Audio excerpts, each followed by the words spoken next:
Hi friends, কেমন আছেন সবাই? অনেকদিন পর আবার চলে এলাম নতুন একটা ব্লগ। একটু কাজে ব্যস্ত ছিলাম, তাই অনেকদিন ভিডিও দিতে পারিনি। তা যাক, আবার নতুন করে চেষ্টা করছি শুরু করার এবং চেষ্টা করব ডেইলি বেসিস ব্লগ দেওয়ার। আজ ছিল 16ই ডিসেম্বর, আর 16ই ডিসেম্বর মানে সার্থক বাবুর জন্মদিন। তাই সকাল সকাল স্কুল থেকে নিয়ে এসে এই ছোট্ট করে আজকে বাড়িতেই একটু সেলিব্রেট করলাম সবাই মিলে। বেশি কিছু আয়োজন করা হয়নি। 7 বছরে পড়লেন বাবু আজ। সবাই মিলে একটু কেক টেক কেটে নিয়ে আশীর্বাদ পর্ব সেরে টেরে নিয়ে তারপর বাবুকে খেতে বসতে দেওয়া হলো।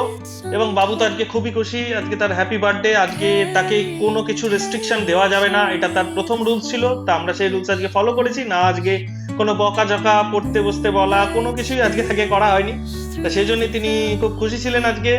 তাই বাবুকে একটু সুন্দর সাজিয়ে গুছিয়ে খেতে দেওয়া হলো। আর আশীর্বাদ পর্ব বাকিদের ভিডিও তুলতে আমি একদম খেয়াল ছিল না, অনেকদিন পর করছি আবার, তাই ভুলে ভুলে যাচ্ছিলাম। তাই এই আমার আশীর্বাদ করাটা আমার ওয়াইফ একটু করে দিলেন। তারপর সার্থকবাবু সুন্দরভাবে গুছিয়ে খেয়ে দিয়ে নিয়ে সুন্দর একটা গিফট আমাদের তরফ থেকে দেয়া হয়েছিল। ছোট গিফট, এমন কিছু না, বাবুর খুব পছন্দ হয়েছে। তাই আজকের মতো দুপুরটা এখানে শেষ করলাম।